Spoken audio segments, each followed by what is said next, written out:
মিটৰ দৰ্শকসকলৰ বাবে এই মুহূৰ্তত লৈ আহিছোঁ এটা গুৰুত্বপূৰ্ণ খবৰ।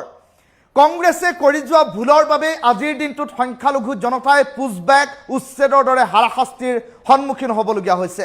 সংখ্যালঘু দল সংগঠনক লৈও এতিয়া বিধায়ক অখিল গগৈয়ে কেতবোৰ মন্তব্য প্ৰকাশ কৰিছে।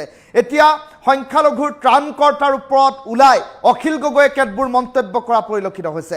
এই গুৰুত্বপূৰ্ণ খবৰটো টাইম এইটৰ দৰ্শকসকলক এই মুহূৰ্তত জনাইছোঁ।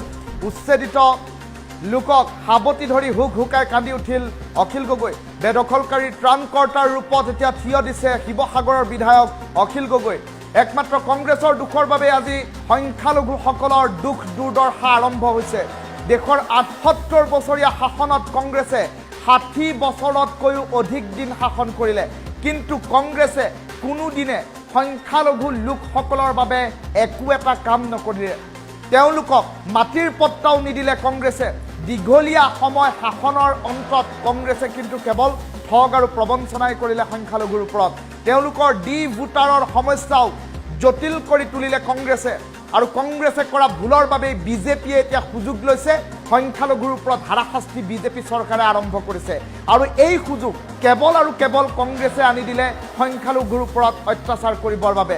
কংগ্ৰেছে কোনোপধ্যেই সংখ্যালঘু লোকৰ সমস্যাবিলাক সমাধান নকৰিলে বুলি এতিয়া মন্তব্য প্ৰকাশ কৰিছে শিৱসাগৰৰ বিধায়ক অখিল গগৈয়ে। স্বদেশী সংখ্যালঘু লোকসকলক মাটিৰ পট্টা দিয়াহেঁতেন আজি এই সমস্যা সন্মুখীন হ'বলগীয়া নহ'লহেঁতেন। বিদেশী বা বাংলাদেশীৰ নামত স্বদেশী মানুহক অত্যাচাৰ কৰাটো কোনো পধ্যেই সহ্য কৰা নহ'ব। যিসকল লোক ব্ৰিটিছৰ যুগৰ আগৰ পৰা আছে তেওঁলোকক আমি খেদিব নোৱাৰোঁ, এই মন্তব্য অখিল গগৈৰ। সংখ্যালঘুৰ সমস্যা স্থায়ীভাৱে সমাধান নকৰাটো কংগ্ৰেছৰ আটাইতকৈ ডাঙৰ ভুল, যি ভুলৰ সুবিধা এতিয়া বিজেপিয়ে লৈছে।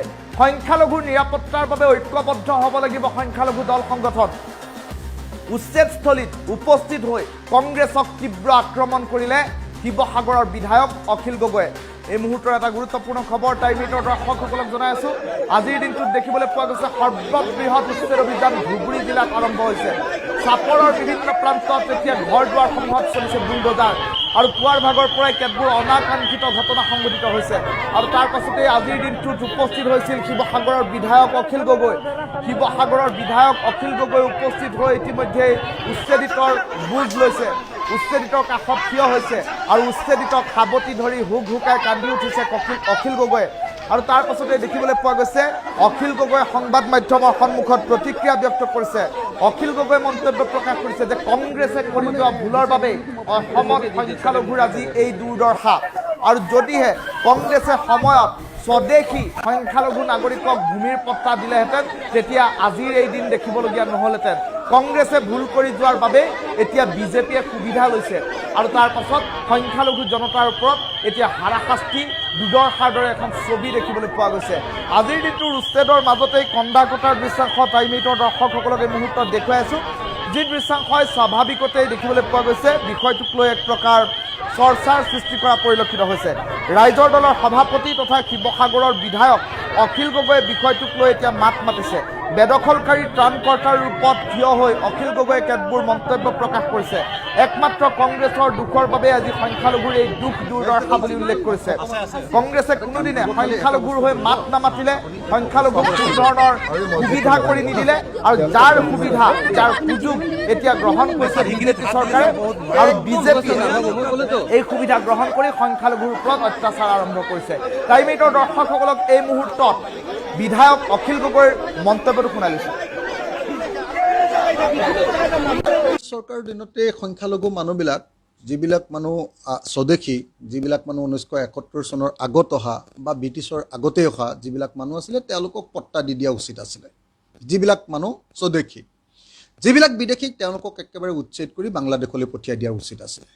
কিন্তু দুৰ্ভাগ্যজনকভাৱে দেশৰ ৭৮ বছৰীয়া শাসনত কংগ্ৰেছে ৬০তকৈ বেছি বছৰ শাসন কৰিলে, কিন্তু কংগ্ৰেছে এই সংখ্যালঘু ৰাইজৰ মানুহৰ সমস্যাবিলাক সমাধান নকৰিলে।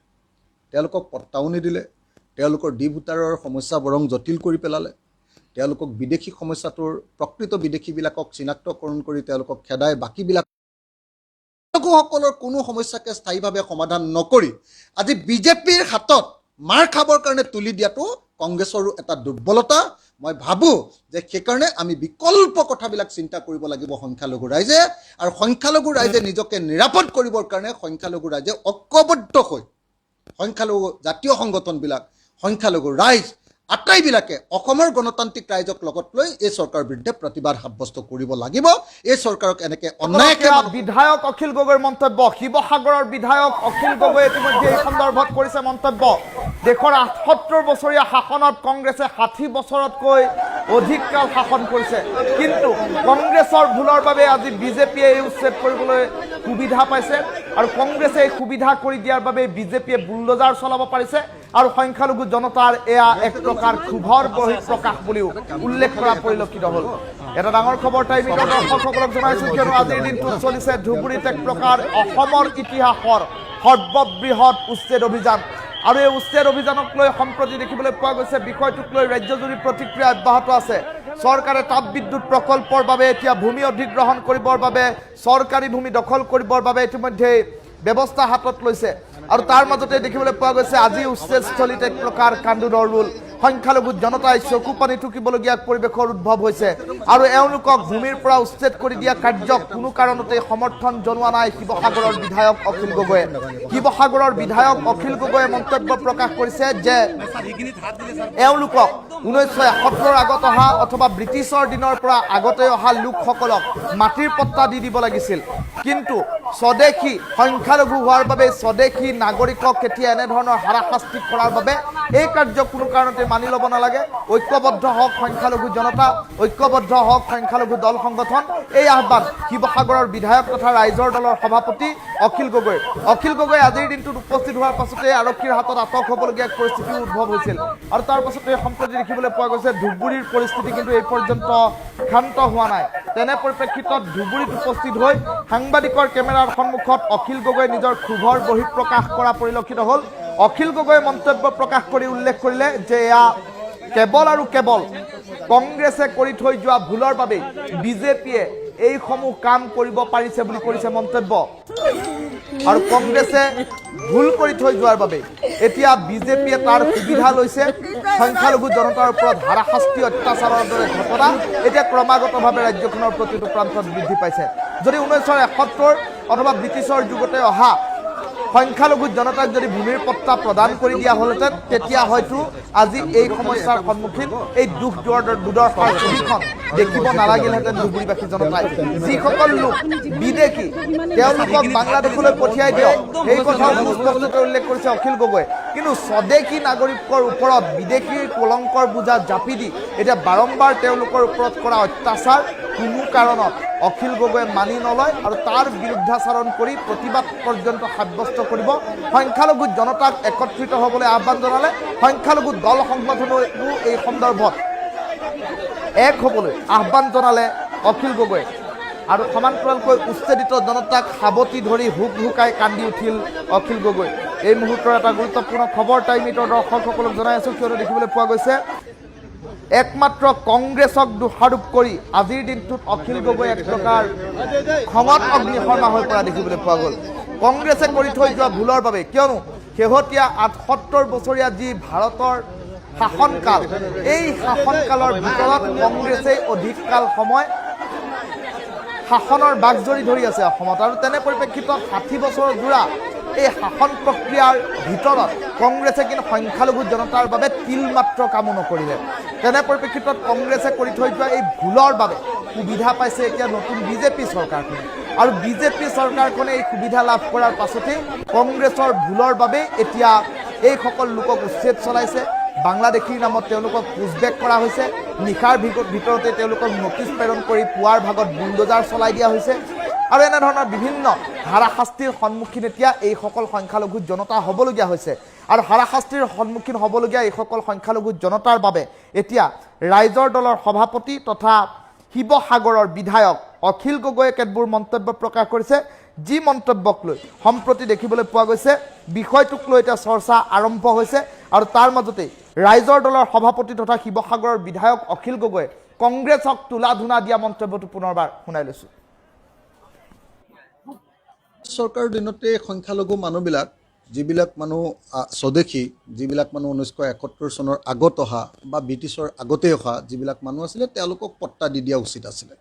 যিবিলাক মানুহ স্বদেশী, যিবিলাক বিদেশীক তেওঁলোকক একেবাৰে উচ্ছেদ কৰি বাংলাদেশলৈ পঠিয়াই দিয়া উচিত আছিলে।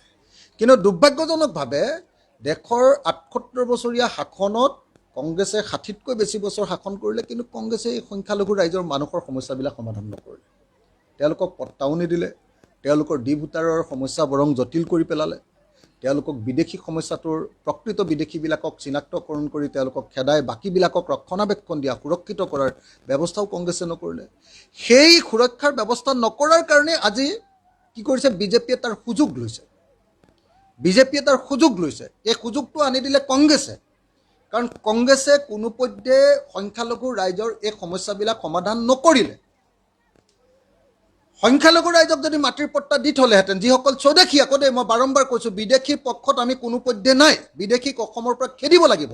মুখ্যমন্ত্ৰীয়ে যদি কয় যে এখন লিষ্ট উলিয়াই দিয়ে যে এইখিনি বিদেশী আৰু এইখিনিক আমি খেদিম, তেতিয়াহ'লে আমিও মুখ্যমন্ত্ৰীৰ লগত আহিম যে এই বিদেশীখিনিক খেদিব লাগে।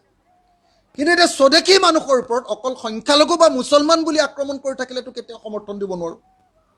যিবিলাক ব্ৰিটিছৰ আগৰ পৰা ইয়াত বসবাস কৰিছে তেওঁলোককতো আমি খেদিবলৈ আহিব নোৱাৰোঁ। আৰু একেটা সময়তে কংগ্ৰেছে এই সমস্যাটো সমাধান নকৰি, সংখ্যালঘুসকলৰ কোনো সমস্যাকে স্থায়ীভাৱে সমাধান নকৰি আজি বিজেপিৰ হাতত মাৰ খাবৰ কাৰণে তুলি দিয়াটো কংগ্ৰেছৰো এটা দুৰ্বলতা। মই ভাবোঁ যে সেইকাৰণে আমি বিকল্প কথাবিলাক চিন্তা কৰিব লাগিব সংখ্যালঘু ৰাইজে। আৰু সংখ্যালঘু ৰাইজে নিজকে নিৰাপদ কৰিবৰ কাৰণে সংখ্যালঘু ৰাইজে ঐক্যবদ্ধ হৈ সংখ্যালঘু জাতীয় সংগঠনবিলাক, সংখ্যালঘু ৰাইজ আটাইবিলাকে অসমৰ গণতান্ত্ৰিক ৰাইজক লগত লৈ এই চৰকাৰৰ বিৰুদ্ধে প্ৰতিবাদ সাব্যস্ত কৰিব লাগিব। এই চৰকাৰক এনেকৈ অন্যায়কে মানুহৰ ঘৰ ভাঙিবলৈ এৰি দিব নোৱাৰি। চৰকাৰৰ দিনতে সংখ্যালঘু মানুহবিলাক, যিবিলাক মানুহ স্বদেশী, যিবিলাক মানুহ 1971 চনৰ আগত অহা বা ব্ৰিটিছৰ আগতে অহা যিবিলাক মানুহ আছিলে তেওঁলোকক পট্টা দি দিয়া উচিত আছিলে। যিবিলাক মানুহ স্বদেশী, যিবিলাক বিদেশীক তেওঁলোকক একেবাৰে উচ্ছেদ কৰি বাংলাদেশলৈ পঠিয়াই দিয়া উচিত আছিলে। কিন্তু দুৰ্ভাগ্যজনকভাৱে দেশৰ 78 বছৰীয়া শাসনত কংগ্ৰেছে 60তকৈ বেছি বছৰ শাসন কৰিলে, কিন্তু কংগ্ৰেছে এই সংখ্যালঘু ৰাইজৰ মানুহৰ সমস্যাবিলাক সমাধান নকৰিলে। তেওঁলোকক পট্টাও নিদিলে, তেওঁলোকৰ ডি ভোটাৰৰ সমস্যা বৰং জটিল কৰি পেলালে, তেওঁলোকক বিদেশী সমস্যাটোৰ প্ৰকৃত বিদেশীবিলাকক চিনাক্তকৰণ কৰি তেওঁলোকক খেদাই বাকীবিলাকক ৰক্ষণাবেক্ষণ দিয়া, সুৰক্ষিত কৰাৰ ব্যৱস্থাও কংগ্ৰেছে নকৰিলে। সেই সুৰক্ষাৰ ব্যৱস্থা নকৰাৰ কাৰণে আজি কি কৰিছে বিজেপিয়ে তাৰ সুযোগ লৈছে। বিজেপিয়ে তাৰ সুযোগ লৈছে। এই সুযোগটো আনি দিলে কংগ্ৰেছে, কাৰণ কংগ্ৰেছে কোনোপধ্যে সংখ্যালঘু ৰাইজৰ এই সমস্যাবিলাক সমাধান নকৰিলে। সংখ্যালঘু ৰাইজক যদি মাটিৰ পট্টা দি থ'লেহেঁতেন, যিসকল স্বদেশী, আকৌ দেই মই বাৰম্বাৰ কৈছোঁ, বিদেশীৰ পক্ষত আমি কোনোপধ্যে নাই, বিদেশীক অসমৰ পৰা খেদিব লাগিব। মুখ্যমন্ত্ৰীয়ে যদি কয় যে এখন লিষ্ট উলিয়াই দিয়ে যে এইখিনি বিদেশী আৰু এইখিনিক আমি খেদিম, তেতিয়াহ'লে আমিও মুখ্যমন্ত্ৰীৰ লগত আহিম যে এই বিদেশীখিনিক খেদিব লাগে। কিন্তু এতিয়া স্বদেশী মানুহৰ ওপৰত অকল সংখ্যালঘু বা মুছলমান বুলি আক্ৰমণ কৰি থাকিলেতো কেতিয়াও সমৰ্থন দিব নোৱাৰোঁ। যিবিলাক ব্ৰিটিছৰ আগৰ পৰা ইয়াত বসবাস কৰিছে তেওঁলোককতো আমি খেদিবলৈ আহিব নোৱাৰোঁ। আৰু একেটা সময়তে কংগ্ৰেছে এই সমস্যাটো সমাধান নকৰি, সংখ্যালঘুসকলৰ কোনো সমস্যাকে স্থায়ীভাৱে সমাধান নকৰি আজি বিজেপিৰ হাতত মাৰ খাবৰ কাৰণে তুলি দিয়াটো কংগ্ৰেছৰো এটা দুৰ্বলতা। মই ভাবোঁ যে সেইকাৰণে আমি বিকল্প কথাবিলাক চিন্তা কৰিব লাগিব সংখ্যালঘু ৰাইজে। আৰু সংখ্যালঘু ৰাইজে নিজকে নিৰাপদ কৰিবৰ কাৰণে সংখ্যালঘু ৰাইজে ঐক্যবদ্ধ হৈ সংখ্যালঘু জাতীয় সংগঠনবিলাক, সংখ্যালঘু ৰাইজ আটাইবিলাকে অসমৰ গণতান্ত্ৰিক ৰাইজক লগত লৈ এই চৰকাৰৰ বিৰুদ্ধে প্ৰতিবাদ সাব্যস্ত কৰিব লাগিব। এই চৰকাৰ